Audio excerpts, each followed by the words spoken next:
Okay, everyone. Welcome back to the next episode of our Northanger Abbey read-through. We're getting pretty close to the end here. I think this is going to be our second to last episode. So, let's continue with chapter 21. A moment's glance was enough to satisfy Catherine that her apartment was very unlike the one which Henry had endeavored to alarm her by the description of. It was by no means unreasonably large, and contained neither tapestry nor velvet. The walls were papered, the floor was carpeted, the windows were neither less perfect nor more dim than those of the drawing-room below. The furniture, though not of the latest fashion, was handsome and comfortable, and the air of the room altogether far from uncheerful. Her heart instantaneously at ease on this point, she resolved to lose no time in particular examination of anything, as she greatly dreaded disobliging the general by any delay. Her habit therefore was thrown off with all possible haste, and she was preparing to unpin the linen package which the chaise seat had conveyed for her immediate accommodation, when her eye suddenly fell on a large high chest, standing back in a deep recess on one side of the fireplace. The sight of it made her start, and, forgetting everything else, she stood gazing on it in motionless wonder, while these thoughts crossed her. This is strange indeed. I did not expect such a sight as this. An immense heavy chest. What can it hold? Why should it be placed here? Pushed back, too, as if meant to be out of sight. I will look into it. Cost me what it may, I will look into it, and directly, too, by daylight. If I stay till evening, my candle may go out. She advanced and examined it closely. It was of cedar, curiously inlaid with some darker wood, and raised about a foot from the ground on a carved stand of the same. The lock was silver, though tarnished from age. At each end were the imperfect remains of handles, also of silver, broken, perhaps prematurely, by some strange violence. And on the center of the lid was a mysterious cipher in the same metal. Catherine bent over it intently, but without being able to distinguish anything with certainty. She could not, in whatever direction she took it, believe the last letter to be a T, and yet that it should be anything else in that house was a circumstance to raise no common degree of astonishment. If not originally theirs, by what strange events could it have fallen into the Tilney family? Her fearful curiosity was every moment growing greater, and seizing with trembling hands the hasp of the lock, she resolved at all hazards to satisfy herself at least to its contents. With difficulty, for something seemed to resist her efforts, she raised the lid a few inches, but at that moment a sudden knocking at the door of the room made her, starting, quit her hold, and the lid closed with alarming violence. This ill-timed intruder was Miss Tilney's maid, sent to her mistress to be used to Miss Morland, and though Catherine immediately dismissed her, it recalled her to the sense of what she ought to be doing, and forced her, in spite of her anxious desire to penetrate this mystery, to proceed in her dressing without further delay. Her progress was not quick, for her thoughts and her eyes were still bent on the object so well calculated to interest and alarm, and though she dared not waste a moment upon a second attempt, she could not remain many paces away from the chest. At length, however, having slipped one arm into her gown, her toilet seemed so nearly finished that the impatience of her curiosity might safely be indulged. One moment surely might be spared, and so desperate should be the exertion of her strength, that unless secured by supernatural means, the lid in one moment should be thrown back. With this spirit she sprang forward, and her confidence did not deceive her. Her resolute effort threw back the lid, and gave to her astonished eyes the view of a white cotton counterpane, properly folded, reposing at one end of the chest in undisputed possession. She was gazing on it with the first blush of surprise, when Miss Tilney, anxious for her friend being ready, entered the room, and to the rising shame of having harbored for some minutes an absurd expectation, was then added the shame of being caught in so idle a search. "That is a curious old chest, is not it?" said Miss Tilney, as Catherine hastily closed it and turned away to the glass. "It is impossible to say how many generations it has been here. How it came to be first put in this room, I know not. But I have not had it moved, because I thought it might sometimes be of use in holding hats and bonnets. The worst of it, that its weight makes it difficult to open. In that corner, however, it is at least out of the way." Catherine had no leisure for speech, being at once blushing, tying her gown, and forming wise resolutions with the most violent dispatch. Miss Tilney gently hinted her fear of being late, and in half a minute they ran down the stairs together in an alarm not wholly unfounded, for General Tilney was pacing the drawing-room, his watch in his hand, and having on the very instant of their entering pulled the bell with violence, ordered "Dinner to be on the table directly." Catherine trembled at the emphasis with which he spoke, and sat pale and breathless, in a most humble mood, concerned for his children, and detesting old chests. And the General, recovering his politeness, as he looked at her, spent the rest of his time in scolding his daughter for so foolishly hurrying her fair friend, who was absolutely out of breath from haste, when there was not the least occasion for hurry in the world.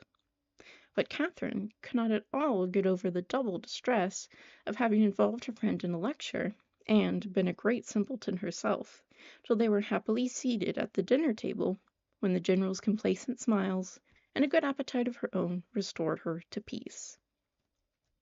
The dining-parlour was a noble room, suitable in its dimensions to a much larger drawing-room than the one in common use, and fitted up in a style of luxury and expense which was almost lost on the unpractised eye of Catherine, who saw little more than its spaciousness and the number of their attendants. Of the former she spoke aloud her admiration, and the General, with a very gracious countenance, acknowledged that it was by no means an ill-sized room, but confessed that, though as careless on such subjects as most people, he did look upon a tolerably large eating-room as one of the necessaries of life. He supposed, however, that she must have been used to much better-sized apartments at Mr. Allen's. "No, indeed," was Catherine's honest assurance. Mr. Allen's dining-parlour was not more than half as large. And though she had never seen so large a room as this in her life, the General's good humour increased. Why, as he had such rooms, he thought it would be simple not to make use of them, but upon his honour he believed there might be more comfort in rooms of only half their size. Mr. Allen's house, he was sure, must be exactly of the true size for rational happiness. The evening passed without any further disturbance, and in the occasional absence of General Tilney, with much positive cheerfulness. It was only in his presence that Catherine felt the smallest fatigue from her journey, and even then, even in moments of languor or restraint, a sense of general happiness preponderated, and she could think of her friends in Bath without one wish of being with them. The night was stormy. The wind had been rising at intervals the whole afternoon, and by the time the party broke up it blew and rained violently.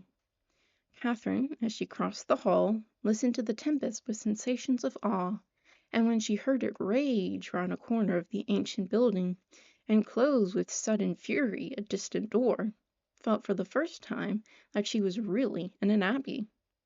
Yes, these were characteristic sounds. They brought to her recollection a countless variety of dreadful situations and horrid scenes, which such buildings had witnessed and such storms ushered in. And most heartily did she rejoice in the happier circumstances attending her entrance within the walls so solemn. She had nothing to dread from midnight assassins or drunken gallants. Henry had certainly been only in jest in what he had told her that morning. In a house so furnished and so guarded, she could have nothing to explore or to suffer, and might go to her bedroom as securely as if it had been her own chamber at Fullerton. Thus wisely fortifying her mind as she proceeded upstairs, she was enabled, especially on perceiving that Miss Tilney slept only 2 doors down from her, to enter her room with a tolerably stout heart, and her spirits were immediately assisted by the cheerful blaze of a wood fire.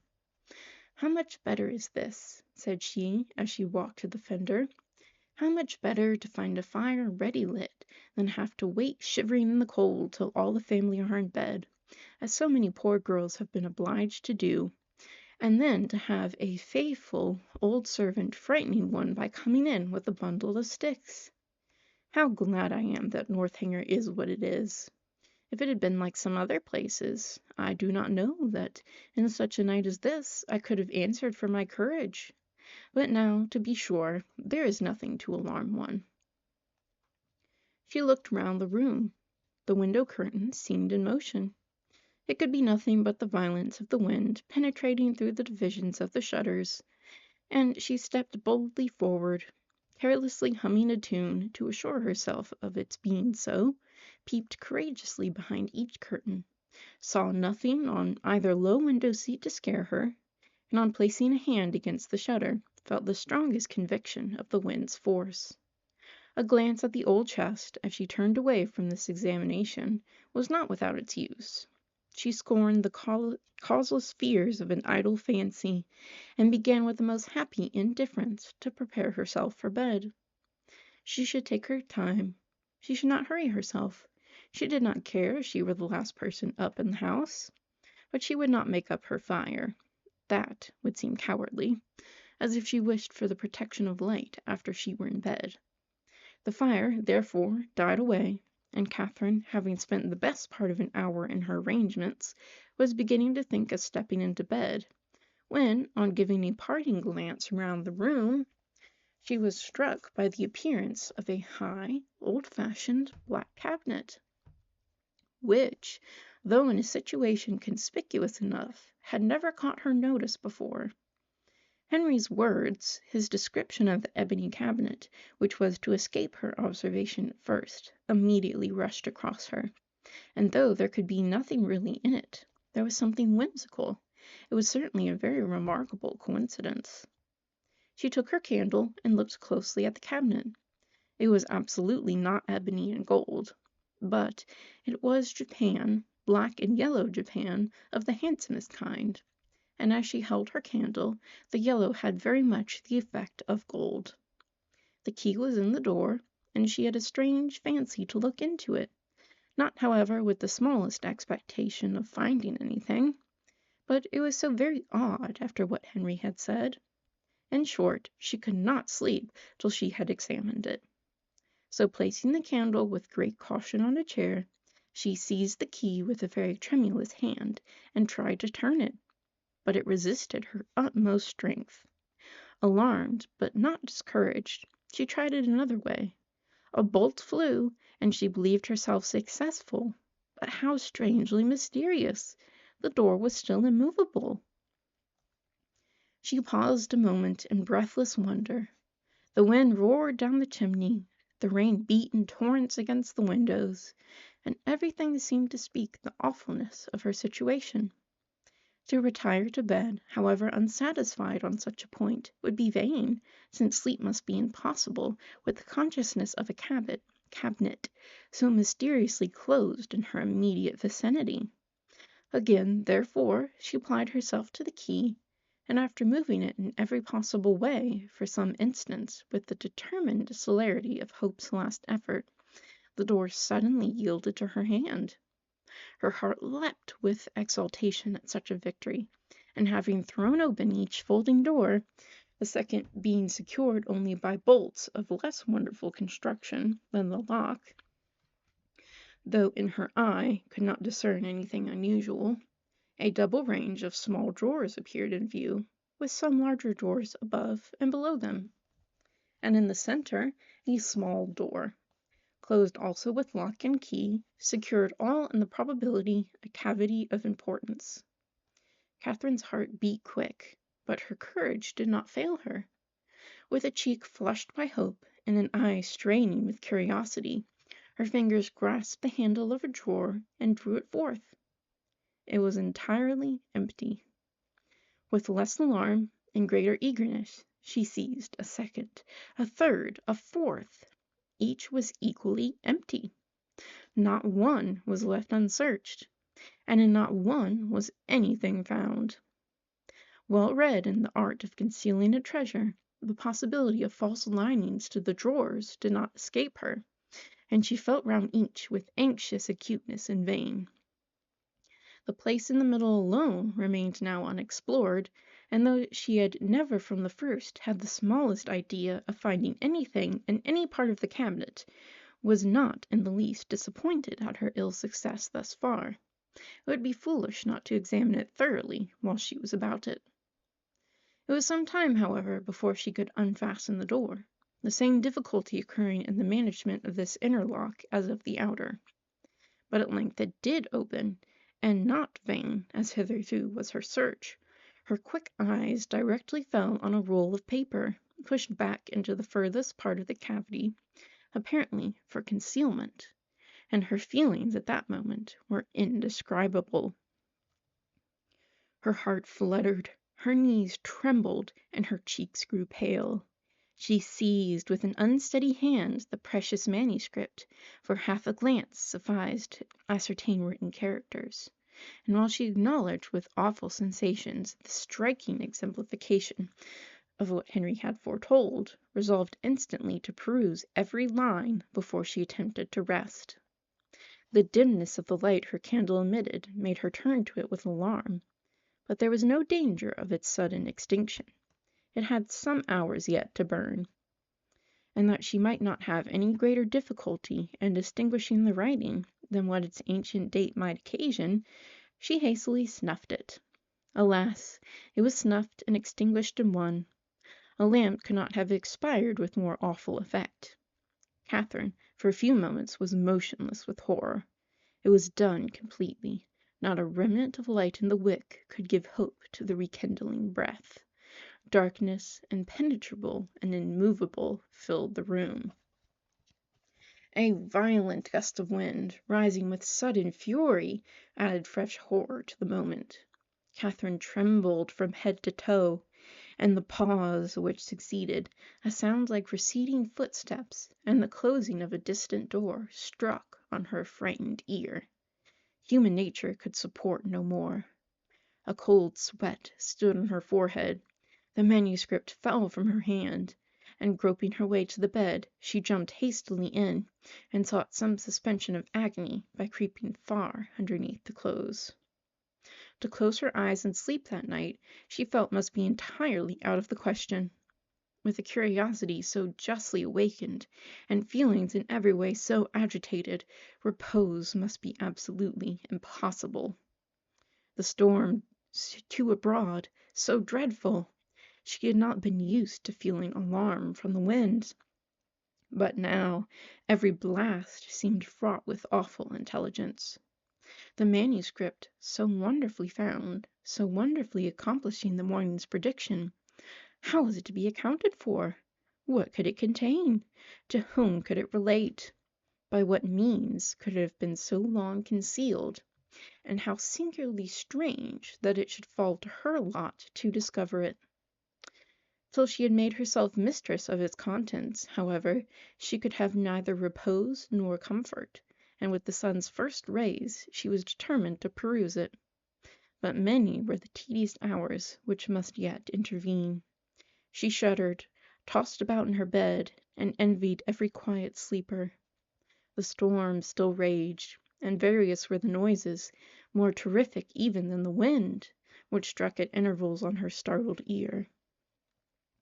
The very curtains of her bed seemed at one moment in motion, and at another the lock of her door was agitated, as if by the attempt of somebody to enter.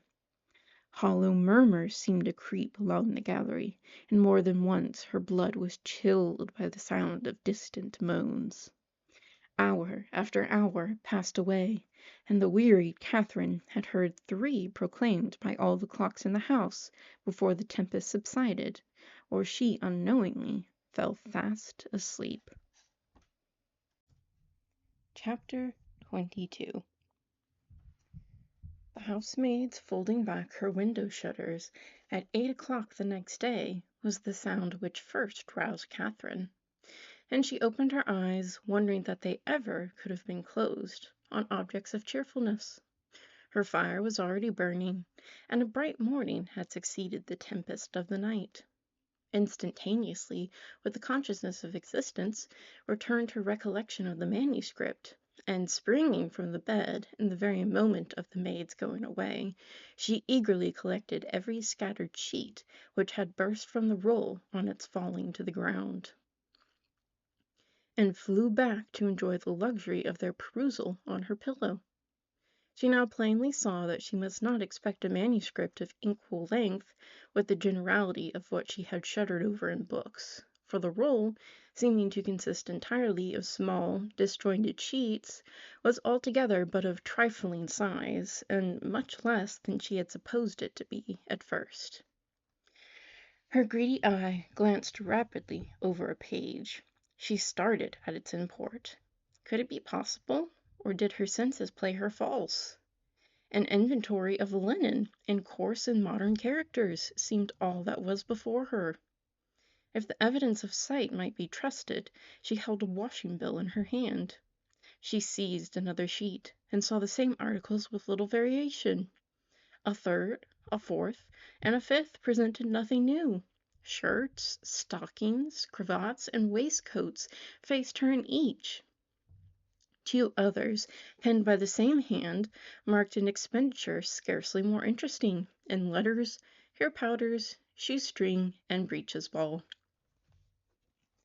And the larger sheet, which had enclosed the rest, seemed by its first cramp line to poultice chestnut mare a farrier's bill. Such was the collection of papers, left perhaps, as she could then suppose, by the negligence of a servant in the place whence she had taken them, which had filled her with expectation and alarm, and robbed her of half her night's rest. She felt humbled to the dust. Could not the adventure of the chest have taught her wisdom? A corner of it, catching her eye as she lay, seemed to rise up in judgment against her. Nothing could now be clearer than the absurdity of her recent fancies. To suppose that a manuscript of many generations back could have remained undiscovered in a room such as that, so modern, so habitable, or that she should be the first to possess the skill of unlocking a cabinet, the key of which was open to all. How could she have so imposed on herself? Heaven forbid that Henry Tilney should ever know her folly! And it was in great measure his own doing, for had not the cabinet appeared so to agree with his description of her adventures, she should never have felt the smallest curiosity about this. This was the only comfort that occurred. Impatient to get rid of those hateful evidences of her folly, those detestable papers, then scattered over the bed, she rose directly, and folding them up as nearly as possible in the same shape as before, returned them to the same spot within the cabinet, with a very hearty wish that no untoward accident might ever bring them forward again to disgrace her even with herself. Why the lock should have been so difficult to open, however, was still something remarkable, for she could now manage them with perfect ease. In this there was surely something mysterious, and she indulged in the flattering suggestion for half a minute, till the possibility of the doors having been at first unlocked, and of being herself its fastener, darted into her head, and cost her another blush. She got away as soon as she could from a room in which her conduct produced such unpleasant reflections, and found her way with all speed to the breakfast parlour, as it had been pointed out to her by Miss Tilney the evening before. Henry was alone in it, and his immediate hope of her having been undisturbed by the tempest, with an arch reference to the character of the building they inhabited, was rather distressing. For the world would she not have her weakness suspected, and yet, unequal to an absolute falsehood, was constrained to acknowledge that the wind had kept her awake a little. "But we have a charming morning after it," she added, desiring to get rid of the subject. and storms and sleeplessness are nothing when they are over.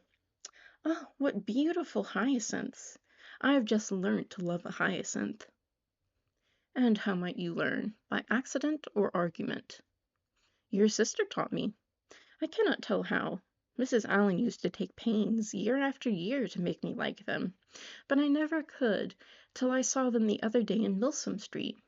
I am naturally indifferent about flowers. But now you love a hyacinth. So much the better. You have gained a new source of enjoyment, and it is well to have as many holds upon happiness as possible. Besides, a taste for flowers is always desirable in your sex, as a means of getting you out of doors, and tempting you to more frequent exercise than you would otherwise take. And though the love of a hyacinth may be rather domestic, who can tell? The sentiment must raised, but you may in time come to love a rose. But I do not want any such pursuit to get me out of doors. The pleasure of walking and breathing fresh air is enough for me, and in fine weather I am out more than half my time. Mamma says I am never within. At any rate, however, I am pleased that you have learnt to love a hyacinth. The mere habit of learning to love is the thing, and a teachableness of disposition in a young lady is a great blessing. Has my sister a pleasant mode of instruction?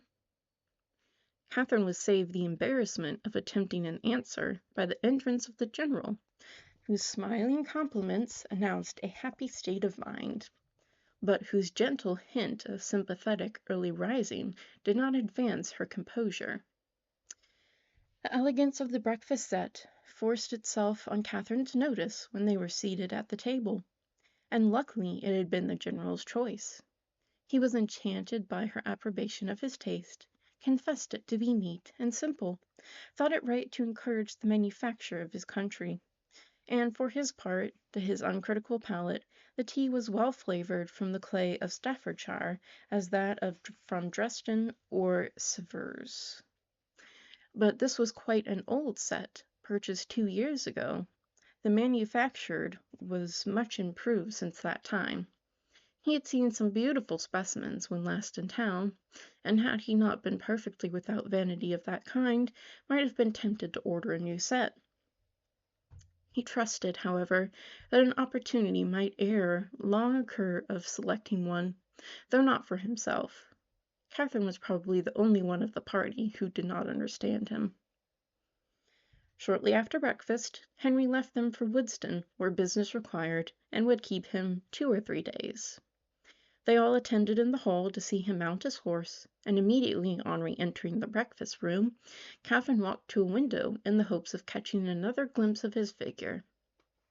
"This is a somewhat heavy call upon your brother's fortitude," observed the general to Eleanor. "Woodston will make but a sombre appearance to-day." "Is it a pretty place?" asked Catherine.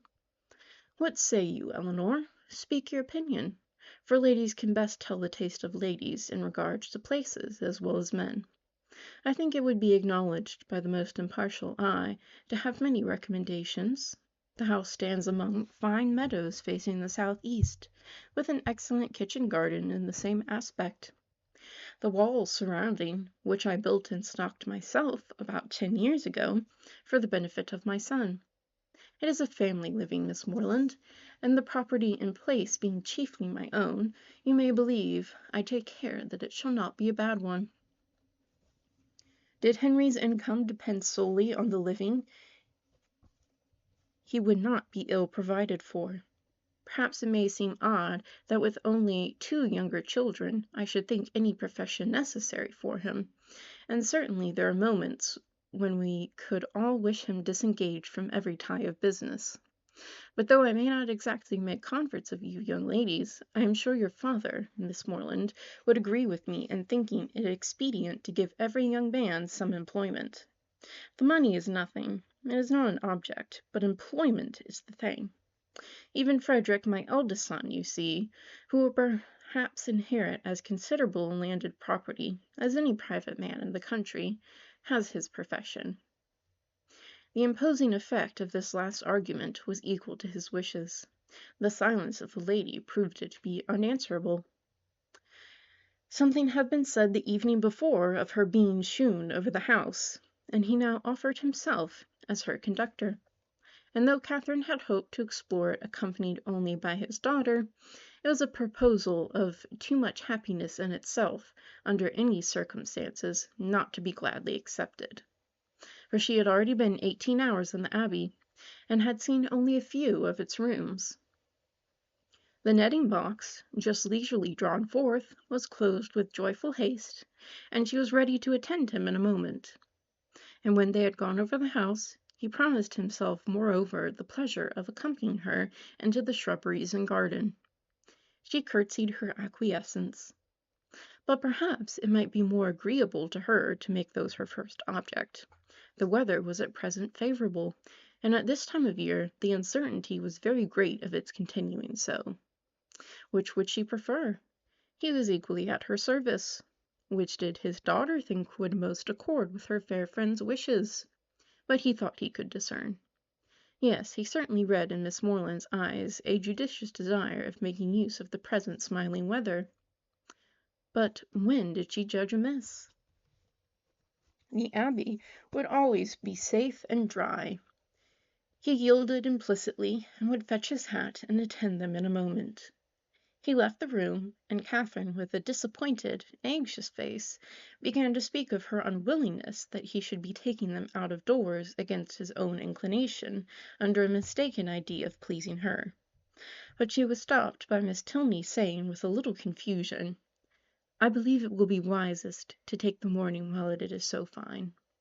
And do not be uneasy on my father's account. He always walks out at this time of day." Catherine did not exactly know how this was to be understood. Why was Miss Tilney embarrassed? Could there be any unwillingness on the general side to show her over the Abbey? The proposal was his own. And was it not odd that he should always take his walk so early? Neither her father nor Mr. Allen did so. It was certainly very provoking. She was all impatience to see the house, and had scarcely any curiosity about the grounds. If Henry had been with them, indeed! But now she should not know what was picturesque when she saw it. Such were her thoughts, but she kept them to herself, and put on her bonnet in patient discontent. She was struck, however, beyond her expectation by the grandeur of the Abbey, as she saw it for the first time from the lawn. The whole building enclosed a large court, and 2 sides of the quadrangle, rich in Gothic ornaments, stood forward for admiration. The remainder was shut off by knolls of old trees or luxuriant plantations, and the steep, woody hills rising behind to give it shelter were beautiful even in the leafless month of March. Catherine had seen nothing to compare with it, and her feelings of delight were so strong that without waiting for any better authority, she boldly burst forth in wonder and praise. The general listened with assent and gratitude, and it seemed as if his own estimation of Northanger had waited unfixed till that hour. The kitchen garden was to be next admired, and he led the way to it across a small portion of the park. The number of acres contained in this garden was such as Catherine could not listen to it without dismay, being more than double the extent of all Mr. Allen's, as well as her father's, including churchyard and orchard. The walls seemed countless in number, endless in length. A village of hothouses seemed to rise among them, and a whole parish to be at work within the enclosure. The general was flattered by her looks of surprise, which told him almost as plainly, as he soon forced her to tell him in words, that she had never seen any gardens at all equal to them before. And then he modestly owned that, without any ambition of that sort himself, without any solicitude about it, he did believe them to be unrivalled in the kingdom. If he had a hobby horse, it was that. He loved a garden, though careless enough in most matters of eating. He loved good fruit, or, if he did not, his friends and children did. There were great vexations, however, attending such a garden as his. The utmost care cannot always secure the most valuable fruits. The pinery had yielded only 100 in the last year. Mr. Allen, he supposed, must feel these inconveniences as well himself. No, not at all. Mr. Allen did not care about the garden and never went into it. With a triumphant smile of self-satisfaction, the general wished he could do the same, for he never entered his without being vexed in some way or other by its falling short of his plan. How were Mr. Allen's succession houses worked? Describing the nature of his own as they entered them. Mr. Allen had only one small hothouse, which Mrs. Allen had the use of for her plants in winter, and there was a fire in it now and then. "He is a happy man," said the general, with a look of very happy contempt.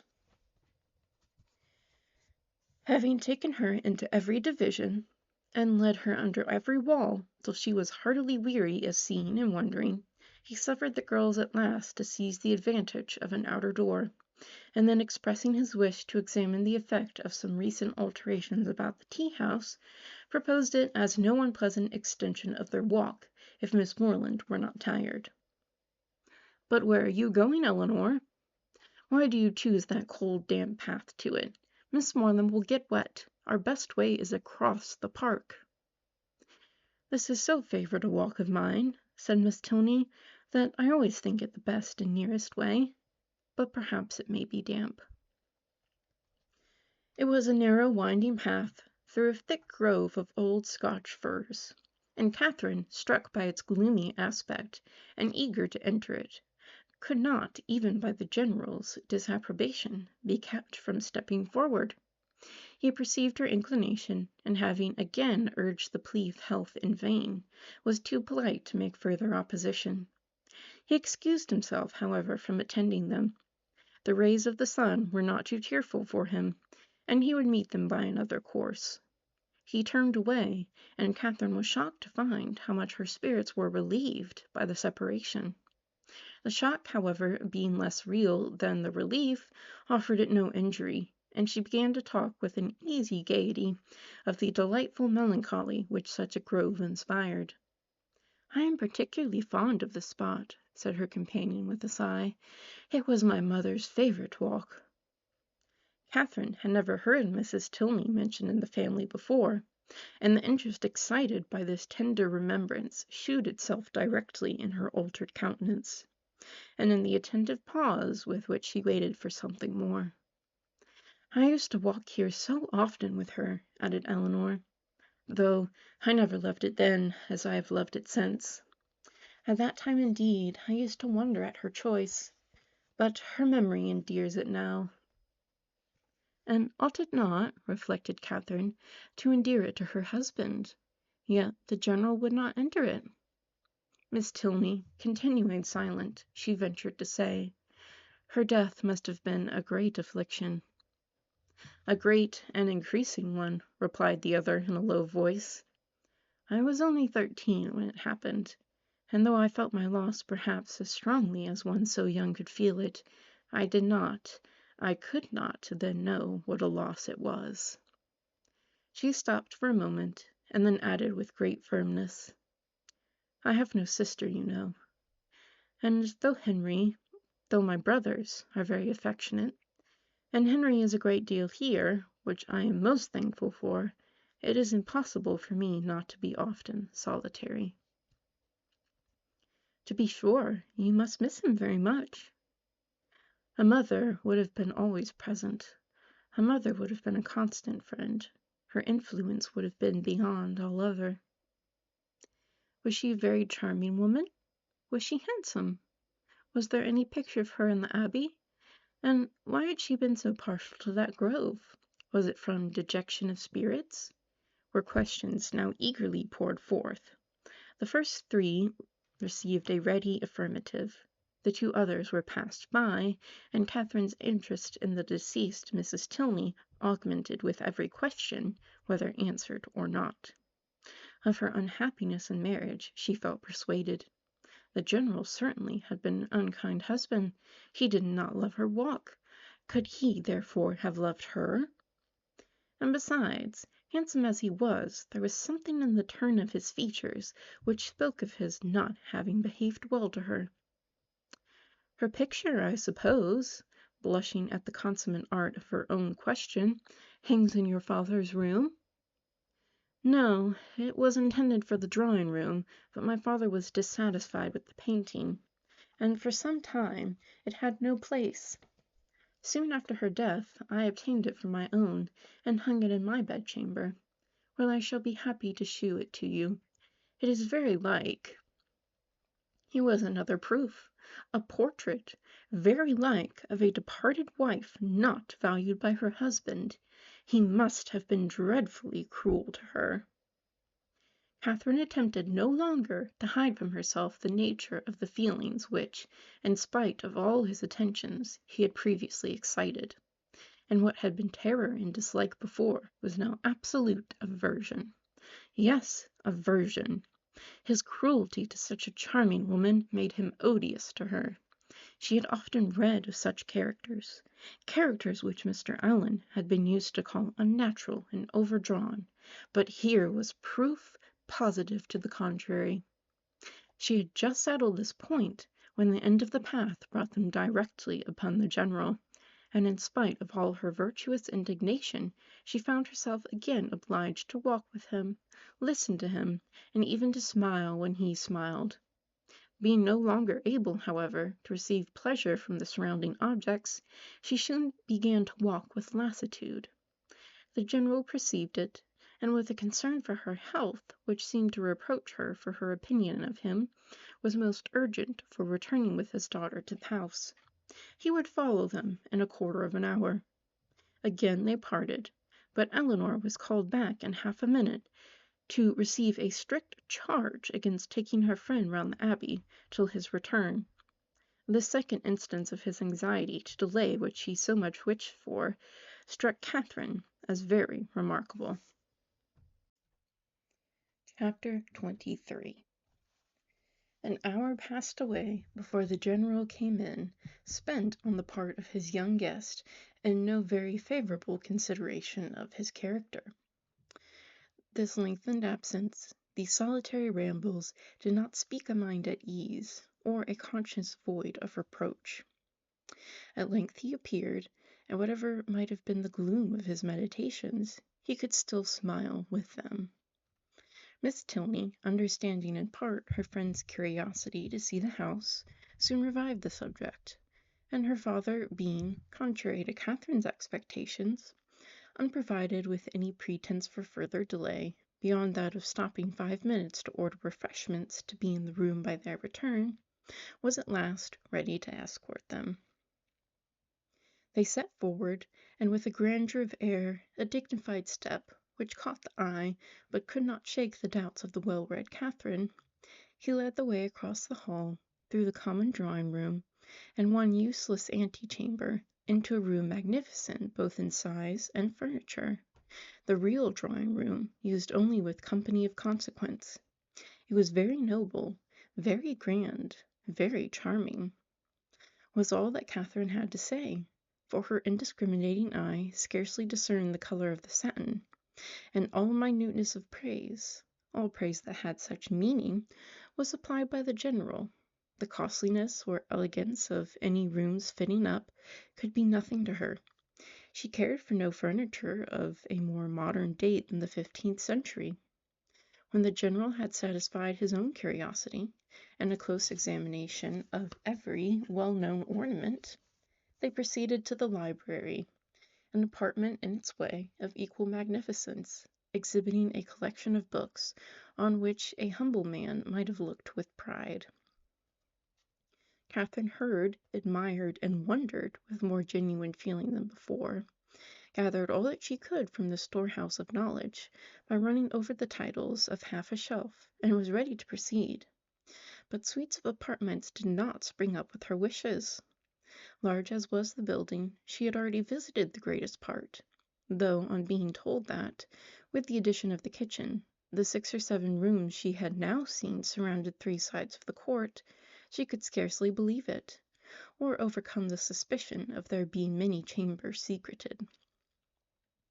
It was some relief, however, that they were to return to the rooms in common use by passing through a few of less importance, looking into the court, which, with occasional passages, not wholly unintricate, connected the different sides, and she was further soothed in her progress by being told that she was treading what had once been a cloister, having traces of cells pointed out, and observing several doors that were neither opened nor explained to her, by finding herself successively in a billiard room and in the general's private apartment without comprehending their connection, or being able to turn right when she left them, and lastly by passing through a dark little room, owning Henry's authority, and strewed with his litter of books, guns, and greatcoats. From the dining room of which, though already seen, and always to be seen at 5 o'clock, the general could not forego the pleasure of pacing out the length for the more certain information of Miss Morland, as to whether she neither doubted nor cared for. They proceeded by quick communication to the kitchen, the ancient kitchen of the Covenant, rich in the massy walls and smoke of former days, and in the stoves and hot closets of the present. The general's improving hand had not loitered here. Every modern invention to facilitate the labor of the cooks had been adopted within this, their spacious theatre. And when the genius of others had failed, his own hand often produced the perfection wanted. His endowments of the spot alone might at any time have placed him high among the benefactors of the Covenant. With the walls of the kitchen ended all the antiquity of the Abbey, the fourth side of the quadrangle having, on account of its decaying state, been removed by the general's father, and the present erected in its place. All that was venerable ceased here. The new building was not only new, but declared itself to be so, intended only for offices, and enclosed behind stable yards. No uniformity of architecture had been thought necessary. Catherine could have raved at the hand which had swept away what must have been the value of all the rest, for the purposes of mere domestic economy, and would willingly have been spared the mortification of a walk through scenes so fallen, had the general allowed it. But if he had a vanity, it was in the arrangement of his offices, and as he was convinced that to a mind like Miss Morland's, a view of the accommodations and comforts by which the labors of her inferiors were softened must always be gratifying, he should make no apology for leading her on. They took a slight survey of all, and Catherine was impressed beyond her expectation by their multiplicity and their convenience. The purposes for which a few shapeless pantries and a comfortless scullery were deemed sufficient at Fullerton were here carried out in appropriate divisions, commodious and roomy. The number of servants continually appearing did not strike her less than the number of their offices. When some patent girl stopped to curtsy, or some footman not wearing his full uniform sneaked off. Yet this was an abbey. How inexpressibly different in these domestic arrangements from such as she had read about from abbeys and castles, in which, though certainly larger than Northanger, all the dirty work of the house was to be done by 2 pair of female hands at the utmost. How could they get through it all had often amazed Mrs. Allen, and when Catherine saw what was necessary here, she began to be amazed herself. They returned to the hall, that the chief staircase might be ascended, and the beauty of its wood and ornaments of rich carving might be pointed out. Having gained the top, they turned in an opposite direction from the gallery in which her room lay, and shortly entered one on the same plan, but superior in length and breadth. She was here shewn successively into 3 large bedchambers, with their dressing rooms most completely and handsomely fitted up. Everything that money and taste could do to give comfort and elegance to apartments had been bestowed on these, and, being furnished within the last 5 years, they were perfect in all that would be generally pleasing, and wanting in all that could give pleasure to Catherine. As they were surveying the last, the general, after slightly naming a few of the distinguished characters by whom they had at times been honored, turned with a smiling countenance to Catherine, and ventured to hope that henceforward some of the earliest tenants might be our friends from Fullerton. She felt the unexpected compliment, and deeply regretted the impossibility of thinking well of a man so kindly disposed towards herself, and so full of civility to all her family. The gallery was terminated by folding doors, which Miss Tilney, advancing, had thrown open and passed through, and seemed on the point of doing the same by the first door to the left, and another long reach of gallery, when the General, coming forwards, called her hastily, and, as Catherine thought, rather angrily back, demanding whither she were going, and what was there more to be seen? Had not Miss Morland already seen all that could be worth her notice? And did she not suppose her friend might be glad of some refreshment after so much exercise? Miss Tilney drew back directly, and the heavy doors were closed upon the mortified Catherine, who, having seen in a momentary glance beyond them a narrow passage, more numerous openings, and symptoms of a winding staircase, believed herself at last within the reach of something worth her notice, and felt, as she unwillingly paced back the gallery, that she would rather be allowed to examine that end of the house than see all the finery of the rest. The General's evident desire of preventing such an examination was an additional stimulant. Something was certainly to be concealed. Her fancy, though it had been trespassed lately once or twice, could not mislead her here. And what that something was, a short sentence of Miss Tilney's, as they followed the General at some distance downstairs, seemed to point out. "I was going to take you into what was my mother's room, the room in which she died," were all her words. But few as they were, they conveyed pages of intelligence to Catherine. It was no wonder that the General should shrink from the sight of such objects as that room must contain. A room in all probability never entered by him since the dreadful scene had passed, which released his suffering wife and left him to the stings of conscience. She ventured, when next alone with Eleanor, to express her wish of being permitted to see it, as well as all the rest of that side of the house, and Eleanor promised to attend her there whenever they should have a convenient hour. Catherine understood her. The General must be watched from home before that room could be entered. "It remains as it was, I suppose," said she in a tone of feeling. "Yes, entirely." "And how long ago may it be that your mother died?" "She has been dead these 9 years." And 9 years, Catherine knew, was a trifle of time compared with what generally elapsed after the death of an injured wife before her rooms was put to rights. "You were with her, I suppose, to the last?" "No," said Miss Tilney, sighing. "I was unfortunately from home. Her illness was sudden and short, and before I arrived it was all over." Catherine's blood ran cold with the horrid suggestions which naturally sprang from these words. Could it be possible? Could Henry's father? And yet, how many were the examples to justify even the blackest suspicions? And when she saw him in the evening, while she worked with her friend, slowly pacing the drawing-room for an hour together in silent thoughtfulness with downcast eyes and contracted brow, she felt secure from all possibility of wronging him. It was the air and attitude of a Montoni. What could more plainly speak the gloomy workings of a mind not wholly dead to every sense of humanity in its fearful review of past scenes of guilt? Unhappy man! And the anxiousness of her spirits directed her eyes towards his figure so repeatedly as to catch Miss Tilney's notice. "My father," she whispered, "often walks about the room in this way. It is nothing unusual." So much the worse, thought Catherine. Such ill-timed exercise was of a piece with the strange unseasonableness of his morning walks, and boded nothing good.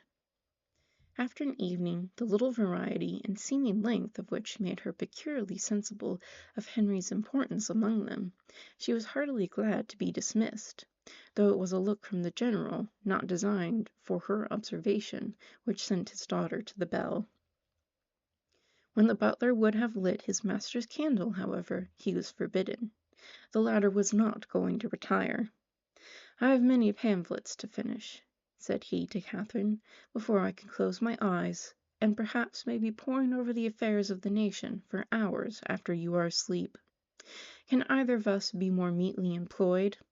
My eyes will be blinding for the good of others, and yours preparing by rest for future mischief. But neither the business alleged, nor the magnificent compliment, could win Catherine from thinking that some very different object must occasion so serious a delay of proper repose.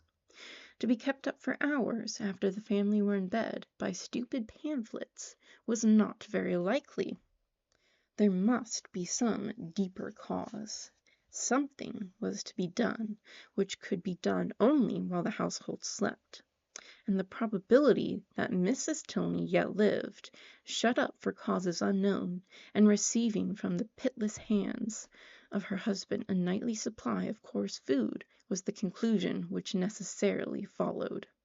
Shocking as was the idea, it was at least better than a death unfairly hastened, as in the natural course of things she must be ere long be released. The suddenness of her reputed illness, the absence of her daughter, and probably of her other children at the time, all favored the supposition of her imprisonment. Its origin, jealousy, perhaps, or wanton cruelty, was yet to be unravelled. And revolving these matters while she undressed, it suddenly struck her as not unlikely that she might have that morning have passed near the very spot of this unfortunate woman's confinement, might have been within a few paces of the cell in which she languished out her days. For what part of the Abbey could be more fitted for the purpose than that which yet bore the traces of monastic division? And the high-arched passage, paved with stone, which already she had trodden with peculiar awe. She well remembered the doors of which the general had given no account. To what might not those doors lead? In support of the plausibility of this conjecture, it further occurred to her that the forbidding gallery in which lay the apartments of the unfortunate Mrs. Tilney must be, as certainly as her memory could guide her, exactly over this suspected range of cells, and the staircase by the side of those apartments of which she had caught a transient glimpse, communicating by some secret means with those cells, might have well favored the barbarous proceedings of her husband. Down that staircase she had perhaps been conveyed in a state of well-prepared insensibility. Catherine sometimes started at the boldness of her own surmises, and sometimes hoped or feared that she had gone too far, but they were supported by such appearances as made their dismissal impossible. The side of the quadrangle in which she supposed the guilty scene to be acting, being, according to her belief, just opposite her own, it struck her that if judiciously watched, some rays of light from the general's lamp might glimmer through the lower windows as he passed to the prison of his wife, and twice before she stepped into bed she stole gently from her room to the corresponding window in the gallery to see if it appeared. But all abroad was dark, and it must yet be too early. The various ascending noises convinced her that the servants must still be up. Till midnight she supposed it would be in vain to watch, but then, when the clock had struck 12, and all was quiet, she would, if not quite appalled by darkness, steal out and look once more. The clock struck 12, and Catherine had been half an hour asleep. Chapter 24. The next day afforded no opportunity for the proposed examination of the mysterious apartments. It was Sunday, and the whole time between morning and afternoon service was required by the general in exercise abroad, or eating cold meat at home. And great as was Catherine's curiosity, her courage was not equal to a wish of exploring them after dinner, either by the fading light of the sky between 6 and 7, or by the yet more partial, though stronger illumination of a treacherous lamp. The day was unmarked, therefore, by anything to interest her imagination beyond the sight of a very elegant monument to the memory of Mrs. Tilney, which immediately fronted the family pew. By that her eye was instantly caught and long retained, and the perusal of the highly strained epitaph, in which every virtue was ascribed to her by the inconsolable husband, who must have been in some way or other her destroyer, affected her even to tears. That the general, having erected such a monument, should be able to face it, was not perhaps very strange, and yet that he could sit so boldly collected within its view, maintain so elevated an air, look so fearlessly around, nay, that he should even enter the church, seemed wonderful to Catherine. Not, however, that many instances of beings equally hardened in guilt might not be produced. She could remember dozens who had persevered in every possible vice, going on from crime to crime, murdering whomsoever they chose, without feeling of humanity or remorse, till a violent death or religious retirement closed their black career. The erection of the monument itself could not in the smallest degree affect her doubts of Mrs. Tilney's actual decease. Were she even to descend into the family vault, where her ashes were supposed to slumber? Were she to behold the coffin in which they were said to be enclosed? What could it avail in such a case? Catherine had read too much not to be perfectly aware of the ease with which a waxen figure might be introduced, and a supposititious funeral carried on. The succeeding morning promised something better. The general's early walk, ill-timed as it was in every other view, was favorable here, and when she knew him to be out of the house, she directly proposed to Miss Tilney the accomplishment of her promise. Eleanor was ready to oblige her, and Catherine reminding her as they went of another promise, their first visit, in consequence, was to the portrait in her bedchamber. It represented a very lovely woman, with a mild and pensive countenance, justifying so far the expectations of its new observer, but they were not in every respect answered, for Catherine had depended upon meeting with features, air, complexion, that should be very counterpart, the very image, if not of Henry's, of Eleanor's, the only portraits of which she had been in the habit of thinking, bearing always an equal resemblance of mother and child. A face once taken was taken for generations, but here she was obliged to look and consider and study for a likeness. She contemplated it, however, in spite of this drawback, with much emotion, and, but for a yet stronger interest, would have left it unwillingly. Her agitation as they entered the great gallery was too great for any endeavor at discourse. She could only look at her companion. Eleanor's countenance was dejected, yet sedate, and its composure spoke her inured to all the gloomy objects to which they were advancing. Again she passed through the folding doors, again her hand was upon the important lock, and Catherine, hardly able to breathe, was turning to close the former with fearful caution, when the figure, the dreaded figure of the general himself, at the further end of the gallery, stood before her. The name of Eleanor, at the same moment, in his loudest tone, resounded through the building, giving to his daughter the first intimation of his presence, and to Catherine terror upon terror. An attempt at concealment had been her first instinctive movement on perceiving him, yet she could scarcely hope to have escaped his eye, and when her friend, who, with an apologizing look, darted hastily by her, had joined and disappeared with him, she ran for safety to her own room, and locking herself in, believed that she should never have the courage to go down again. She remained there at least an hour, in the greatest agitation, deeply commiserating the state of her poor friend, and expecting a summons herself from the angry general to attend him in his own apartment. No summons, however, arrived, and at last, on seeing a carriage drive up to the Abbey, she was emboldened to descend and meet him under the protection of visitors.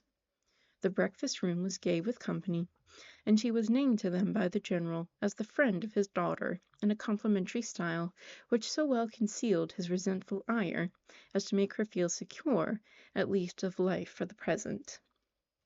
and Eleanor, with a command of countenance which did honor to her concern for his character, taking an early occasion of saying to her, "My father only wanted me to answer a note." She began to hope that she had either been unseen by the general, or that from some consideration of policy she should be allowed to suppose herself so. Upon this trust she dared still to remain in his presence, after the company left them, and nothing occurred to disturb it. In the course of this morning's reflections she came to a resolution of making her next attempt on the forbidden door alone. It would be much better in every respect that Eleanor should know nothing of the matter. To involve her in the danger of a second detection, to court her into an apartment which must wring her heart, could not be the office of a friend. The general's utmost anger could not be to herself what it might be to a daughter, and besides, she thought the examination itself would be more satisfactory, if made without any companion. It would be impossible to explain to Eleanor the suspicions from which the other had, in all likelihood, been hitherto happily exempt. Nor could she therefore in her presence search for those proofs of the general's cruelty, which, however they might yet have escaped discovery, she felt confident of somewhere drawing forth, in the shape of some fragmented journal continued to the last gasp.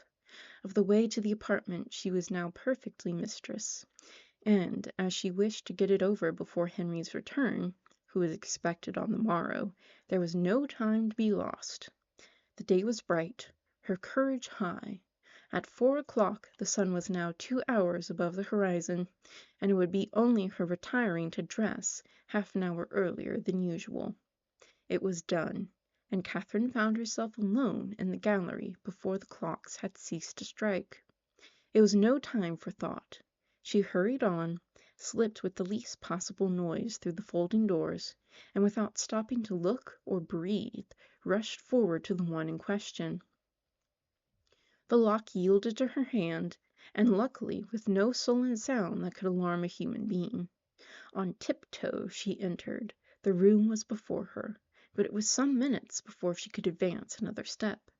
She beheld what fixed her to the spot, and agitated every feature.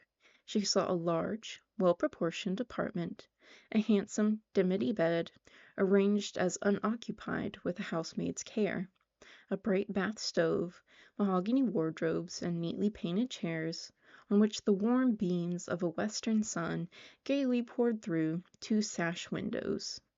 Catherine had expected to have her feelings worked, and worked they were. Astonishment and doubt first seized them, and a shortly succeeding ray of common sense added some bitter emotions of shame.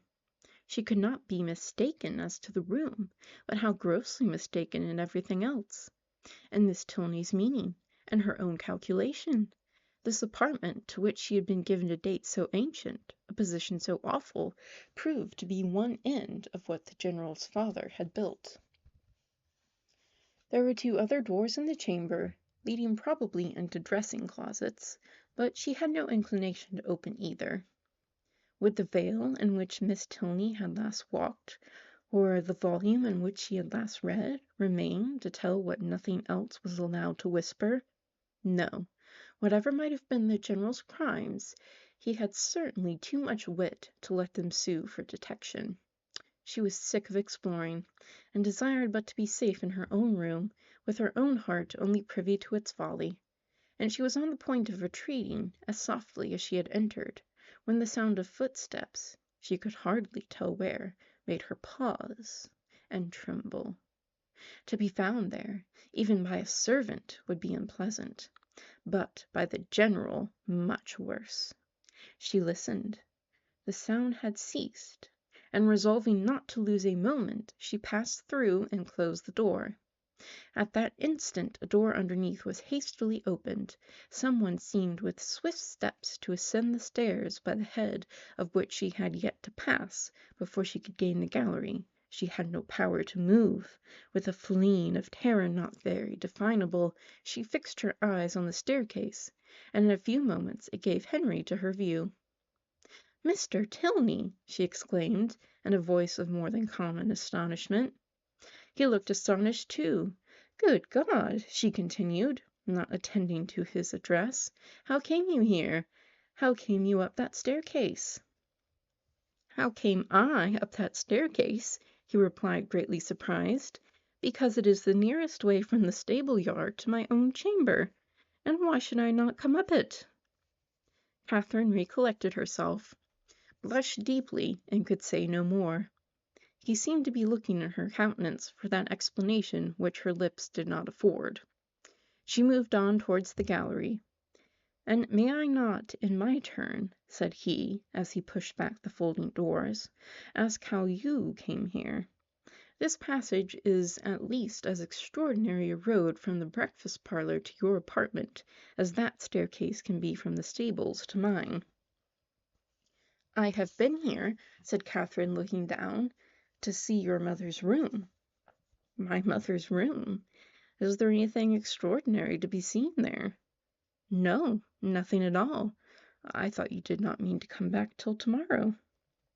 I did not expect to be able to return sooner when I went away, but 3 hours ago I had the pleasure of finding nothing to detain me. You look pale. I am afraid I alarmed you by running so fast up those stairs. Perhaps you did not know. You were not aware of their leading from the offices in common use? No, I was not. You have had a very fine day for your ride? Very. And does Eleanor leave you to find your way into all the rooms in the house by yourself? Oh, no. She shooed me over the greatest part on Saturday, and we were coming here to these rooms, but only your father was with us. And that prevented you, said Henry, earnestly regarding her. Have you looked into all the rooms in that passage? No, I only wanted to see. Is it not very late? I must go and dress. It is only 4:15, and you are not now in Bath. No theatre, no rooms to prepare for. Half an hour at Northanger must be enough. She could not contradict it, and therefore suffered herself to be detained, though her dread of further questions made her, for the first time in their acquaintance, wish to leave him. They walked slowly up the gallery. Have you had any letter from Bath since I saw you? No, and I am very much surprised. Isabella promised so faithfully to write directly. Promised so faithfully, a faithful promise. That puzzles me. I have heard of a faithful performance, but a faithful promise, the fidelity of promising. It is a power little worth knowing, however, since it can deceive and pain you. My mother's room is very commodious, is it not? Large and cheerful looking, and the dressing closet so well disposed. It always strikes me as the most comfortable apartment in the house, and I rather wonder that Eleanor should not take it for her own. She sent you to look at it, I suppose? No. It has been your own doing entirely. Catherine said nothing. After a short silence, during which he had closely observed her, he added, as there is nothing in the room in itself to raise curiosity, this must have proceeded from a sentiment of respect for my mother's character, as described by Eleanor, which does honor to her memory. The world, I believe, never saw a better woman. But it is not often that virtue can boast an interest such as this. The domestic, unpretending merits of a person never known do not often create that kind of fervent, venerating tenderness which would prompt a visit like yours. Eleanor, I suppose, has talked of her a great deal? Yes, a great deal. That is, no, not much, but what she did say was very interesting, her dying so suddenly. And you, none of you being at home, and your father, I thought, perhaps had not been very fond of her. And from these circumstances, he replied, you infer perhaps the probability of some negligence. Some, or it may be, of something still less pardonable. She raised her eye towards him more fully than she had ever done before. My mother's illness, he continued, the seizure which ended her in death, was sudden. The malady itself, one from which she had suffered, a bilious fever, its cause therefore constitutional. On the 3rd day, in short, as soon as she could be prevailed on, a physician attended her, a very respectable man, and one in whom she had always placed great confidence. Upon his opinion of her danger, 2 others were called the next day, and remained in almost constant attendance for 24 hours. On the 5th day she died. During the progress of her disorder, Frederick and I saw her repeatedly, and from our own observation can bear witness to her having received every possible attention which could spring from the affection of those about her, or which her situation in life could command. Poor Eleanor was absent, and at such a distance as to return only to see her mother in her coffin. "But your father?" said Catherine. "Was he afflicted?" "For a time, greatly so. You have erred in supposing him not attached to her. He loved her. I am persuaded, as well it was possible for him to. We have not all, you know, the same tenderness of disposition. And I will not pretend to say that while she lived she might not often have had much to bear, but though his temper injured her, his judgment never did. The value of her was sincere, and if not permanently, he was truly afflicted by her death." "I am very glad of it," said Catherine. "It would have been very shocking." "If I understand you rightly, you had formed a surmise of such horror as I have hardly words to. Dear Miss Morland, consider the dreadful nature of the suspicions you have entertained. What have you been judging from? Remember the country and the age in which we live. Remember that we are English, that we are Christians. Consult your own understanding, your own sense of the probable, your own observation of what is passing around you.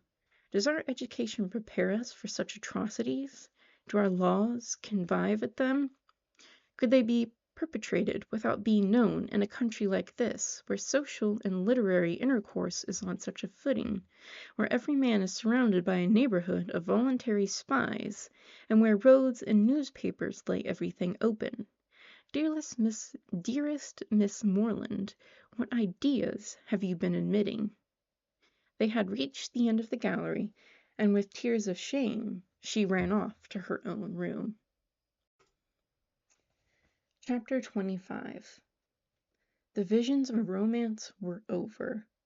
Catherine was completely awakened. Henry's address, short as it had been, had more thoroughly opened her eyes to the extravagance of her late fancies than all their several disappointments had done. Most grievously was she humbled, most bitterly did she cry.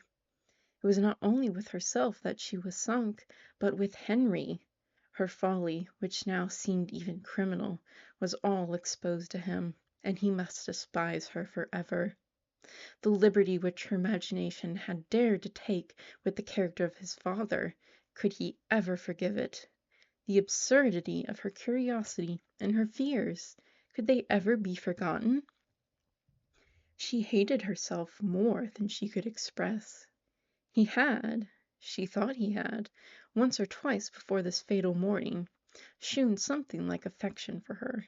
But now, in short, she made herself as miserable as possible for about half an hour, went down when the clock struck 5 with a broken heart, and could scarcely give an intelligible answer to Eleanor's enquiry if she was well. The formidable Henry soon followed her into the room, and the only difference in his behavior to her was that he paid her rather more attention than usual. Catherine had never wanted comfort more, and he looked as if he was aware of it. The evening wore away with no abatement of this soothing politeness, and her spirits were gradually raised to a modest tranquillity. She did not learn either to forget or defend the past, but she learned to hope that it would never transpire farther, and that it might not cost her Henry's entire regard. Her thoughts being still chiefly fixed on what she had with such causeless terror felt and done, nothing could shortly be clearer than had it been all a voluntary, self-created delusion, each trifling circumstance receiving importance from an imagination resolved on alarm, and everything forced to bend to one purpose by which a mind which, before she entered the Abbey, had been craving to be frightened. She remembered with what feelings she had prepared for a knowledge of Northanger. She saw that the infatuation had been created, the mischief settled, long before her quitting Bath, and it seemed as if the whole might be traced to the influence of that sort of reading which she had there indulged. Charming as were all Miss Radcliffe's work, and charming even as were the works of all her imitators, it was not in them perhaps that human nature, at least in the midland counties of England, was to be looked for. Of the Alps and Pyrenees, with their pine forest and their vices, they might give a faithful delineation, and in Italy, Switzerland, and the south of France might be as fruitful in horrors as they were there represented. Catherine dared not doubt beyond her own country, and even of that, if hard pressed, would have yielded the northern and western extremities. But in the central part of England there was surely some security for the existence even of a wife not beloved, in the laws of the land and the manners of the age. Murder was not tolerated, servants were not slaves, and neither poison nor sleeping potions to be procured like rhubarb from every druggist. Among the Alps and Pyrenees, perhaps, there were no mixed characters.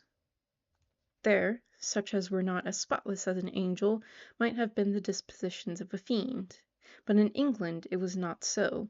Among the English, she believed, in their hearts and habits, there was a general though unequal mixture of good and bad.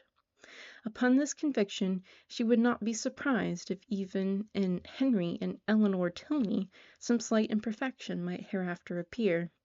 And upon this conviction she need not fear to acknowledge some actual specks in the character of their father, who, though cleared from the grossly injurious suspicions which she must ever blush to have entertained, she did believe, upon serious consideration, to not be perfectly amiable. Her mind made up on these several points, and her resolution formed, of always judging and acting in future with the greatest good sense, she had nothing to do but to forgive herself and be happier than ever, and the lenient hand of time did much for her by insensible gradations in the course of another day. Henry's astonishing generosity and nobleness of conduct, and never alluding in the slightest way to what had passed, was of the greatest assistance to her. And sooner than she could have supposed it possible in the beginning of her distress, her spirits became absolutely comfortable, and capable, as heretofore, of continual improvement by anything he said. There were still some subjects indeed under which she believed they must always tremble, the mention of a chest or a cabinet, for instance, and she did not love the sight of Japan in any shape. But even she could allow that an occasional memento of past folly, however painful, might not be without use. The anxieties of common life began soon to succeed to the alarms of romance. Her desire of hearing from Isabella grew every day greater. She was quite impatient to know how the Bath world went on, and how the rooms were attended, and especially was she anxious to be assured of Isabella's having matched some fine netting cotton on which she had left her intent, and of her continuing on the best terms with James. Her only dependence for information of any kind was on Isabella.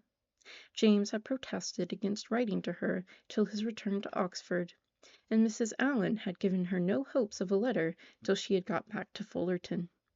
But Isabella had promised, and promised again, and when she had promised a thing she was so scrupulous in performing it. This made it so particularly strange. For 9 successive mornings Catherine wondered over the repetition of a disappointment, which each morning became more severe. But on the 10th, when she entered the breakfast-room, her first object was a letter, held out by Henry's willing hand. She thanked him as heartily as if he had written it himself. "'Tis only from James, however," and she looked at the direction. She opened it. It was from Oxford, and to this purpose: "Dear Catherine, though God knows with little inclination for writing, I think it my duty to tell you that everything is at an end between Miss Thorpe and me. I left her in Bath yesterday, never to see either again. I shall not enter into particulars, they would only pain you more. You will soon hear enough from another quarter to know where lies the blame, and I hope will acquit your brother of everything but the folly of too easily thinking his affection returned. Thank God I am undeceived in time. But it is a heavy blow, after my father's consent had been so kindly given. But no more of this. She has made me miserable forever. Let me soon hear from you, dear Catherine. You are my only friend. Your love I do build upon. I wish your visit at Northanger may be over before Captain Tilney makes his engagement known, or you will be uncomfortably circumstanced. Poor Thorpe is in town. I dread the sight of him. His honest heart would feel so much. I've written to him and my father. Her duplicity hurts me more than all. Till the very last, if I reasoned with her, she declared herself as much attached to me as ever, and laughed at my fears. I am ashamed to think how long I bore with it, but if ever man had reason to believe himself loved, I was that man. I cannot understand even now what she would be at, for there could be no need of my being played off to make her secure of Tilney. We parted at last by mutual consent. Happy for me had we never met. I can never expect to know such another woman. Dearest Catherine, beware how you give your heart. Believe me.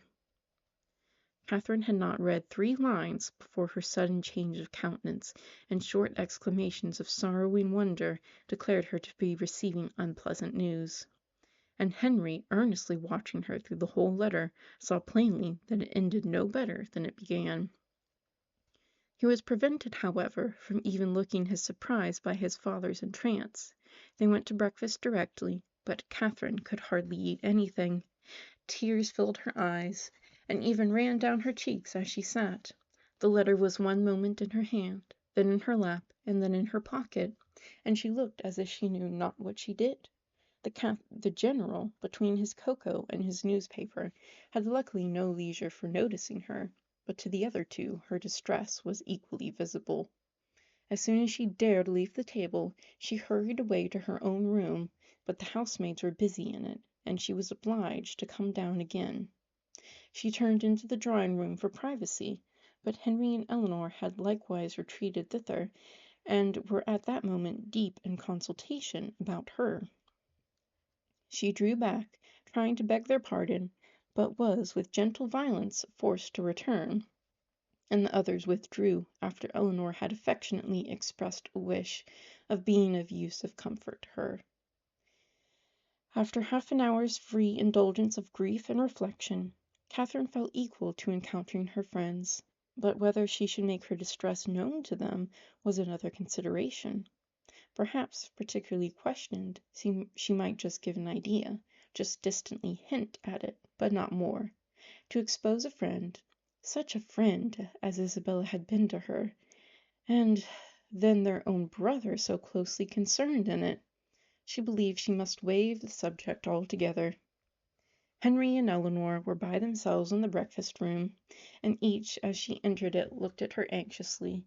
Catherine took her place at the table, and after a short silence, Eleanor said, "No bad news from Fullerton, I hope. Mr. and Mrs. Morland, your brothers and sisters, I hope they are none of them ill?" "No, I thank you. They are all very well. My letter was from my brother at Oxford." Nothing further was said for a few minutes, and then speaking through her tears, she added, "I do not think I shall ever wish for a letter again." "I am sorry," said Henry, closing the book he had just opened. "If I had suspected the letter of containing anything unwelcome, I should have given it with different feelings. It contains something worse than anybody could suppose. Poor James is so unhappy. You will soon know why." "To have so kind-hearted, so affectionate a sister," replied Henry warmly, "must be a comfort to him under any distress." "I have one favor to beg," said Catherine, shortly afterwards, in an agitated manner, "that if your brother should be coming here, you will give me notice of it that I may go away." "Our brother? Frederick?" "Yes. I am sure I should be very sorry to leave you so soon, but something has happened that would make it very dreadful for me to be in the same house with Captain Tilney." Eleanor's work was suspended while she gazed with increasing astonishment, but Henry began to suspect the truth, and something, in which Miss Thorpe's name was included, passed his lips. How quick you are, cried Catherine. You have guessed it, I declare. And yet, when we talked about it in Bath, you little thought of it ending so. Isabella, no wonder. Now I have not heard from her. Isabella has deserted my brother, and is to marry yours, who you have believed there had been no such inconstancy and fickleness, and everything that is bad in the world. I hope, so far as concerns my brother, you are misinformed. I hope he has not had any material share in bringing on Mr. Morland's disappointment. His marrying Miss Thorpe is not probable. I think you must be deceived so far. I am very sorry for Mr. Morland, sorry that any one you love should be unhappy, but my surprise would be greater at Frederick's marrying her than at any other part of the story. It is very true, however. You shall read James's letter yourself. Stay. There is one part, recollecting with a blush the last line. Will you take the trouble of reading to us the passages which concern my brother? No, read it yourself, cried Catherine, whose second thoughts were clearer. I do not know what I was thinking of. James only means to give me good advice. He gladly received the letter, and having read it through with close attention, returned to it, saying, Well, if it is to be so, I can only say that I am sorry for it. Frederick will not be the first man who has chosen a wife with less sense than his family expected. I do not envy his situation, either as a lover or a son. Miss Tilney, at Catherine's invitation, now read the letter likewise, and having expressed also her concern and surprise, began to inquire into Miss Thorpe's connections and fortune. Her mother is a very good sort of woman, was Catherine's answer. And what was her father? A lawyer, I believe. They live at Putney. Are they a wealthy family? No, not very. I do not believe Isabella has any fortune at all. But that will not signify in your family.